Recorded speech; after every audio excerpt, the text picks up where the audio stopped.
Hey, before we get into this video, please note that we'll spoil the entirety of Xenoblade Chronicles 3 main story, but you probably already knew that. If you don't want to get spoiled, please throw it into your watch later folder and come back when you're ready. Alright, let's get into the video. MonolithSoft has done it again. They've dropped a bombshell and left without a trace. In the last Nintendo Direct, they dropped a teaser trailer for the Wave 4 story DLC for Xenoblade Chronicles 3, right after they showed Wave 3 in Masha, which leads the community to question: when does this story DLC happen? Well, I'm going to try to find that out today, so let's get into it.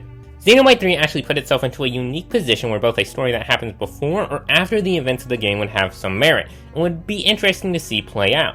So let's first take a look at what the general storyline would be for both outcomes. For the past, there's one obvious answer, and it's learning more about the city. Xenoblade 3, for the most part, does a decent job of explaining all of the stuff in the game and giving context behind why things exist and how they came to exist. The city is the exception, as although we know there were 6 founders of the original city, and 2 of them look like Noah and Mio coincidentally, we don't know much more than that. The side quests for the city give no extra context, nor does anything else in the story. There have been theories as to who the other 4 founders may be, but there's no concrete evidence supporting any of these theories. A story in the past would likely give more context as to how the city came to be, and maybe mankind's original attempts to stop Mobius. For the future, it would likely tell of how the worlds begin to come back together. Xenoblade 3's ending is on a cliffhanger, as the worlds part after Noah's party takes down Mobius. However, as seen in the post-credits scene, Noah hears the Agni and Offseer theme and walks off towards the alley away from everyone else, suggesting he remembers Mio.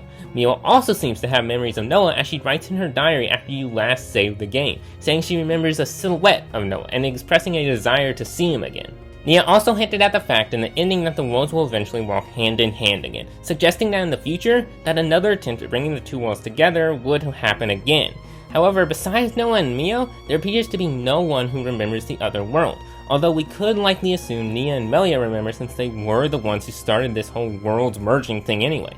So a story in the future would cover the worlds coming back together for another time, and hopefully fending off Mobius this time. So let's take a look at the trailer. Wow, that told me absolutely nothing!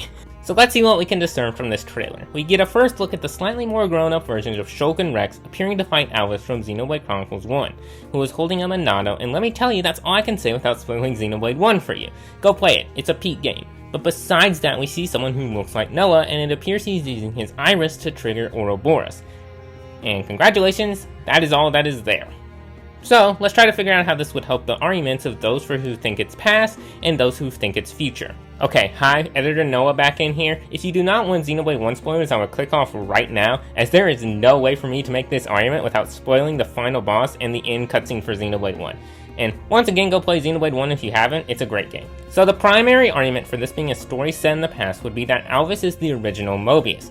You might recall that at the end of Xenoblade 1, Shulk instructed Alvis when creating a new world to make it so there would be no one ruler who can control people's lives. However, we also learned that Alvis is technically a computer, which allows him to just rewrite the world to Shulk's liking. Trust me, it doesn't make much more sense when you play the game either, but regardless, the theory is that Alvis became corrupt since he is a computer. He took people's fears of the future and they became personified in him, and since he is just a computer program at the end of the day, he is just acting upon what the people's thoughts and wishes are.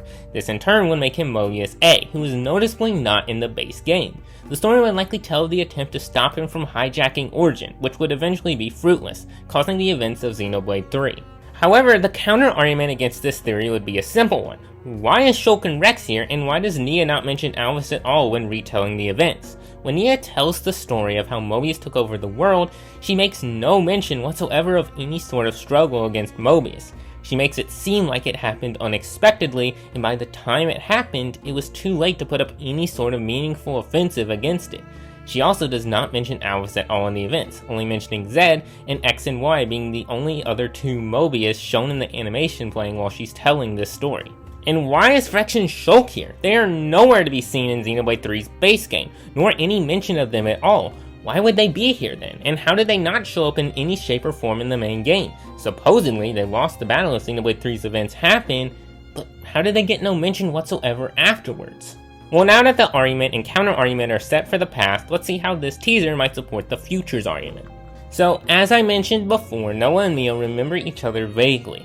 I also mentioned that Nia and Melia might remember each other since they began the worlds merging thing, so it makes sense that they would want to try to merge the worlds again. Since the worlds went back to the way they were right before the merge, Rex and Shulk would be here since they would still be alive. But this time, instead of Mobius, Alvis hijacks the operation and tries to prevent it from going through, or tries to recreate Mobius. This person right here then would either be an older version of Noah, unbound by Mobius' life terms, or a descendant of the Noah we know. The story would tell of the tale of the worlds trying once again to walk hand in hand and give a more conclusive ending to Xenoblade 3. However, the argument against this is also quite simple, and it has to do with Ouroboros and irises still existing. As we see in the trailer, this person seems to trigger some sort of Ouroboros, with his iris glowing just like our main cast irises glow when they trigger Ouroboros. Why would these things still exist if they were trying to merge the worlds again? These shouldn't exist, and it is said that the founders created the art of having Ouroboros forms. Well, if the original founders aren't there, why can they still do it? And why does he have an iris? Isn't that a Mobius creation? As such, this would happen sometime before the main game's events happen, perhaps show a last-ditch effort of the founders to take down Mobius. This isn't mentioned in this argument from what I've seen, but I also noticed that whoever this is has the robotic arm thing from the Lucky 7.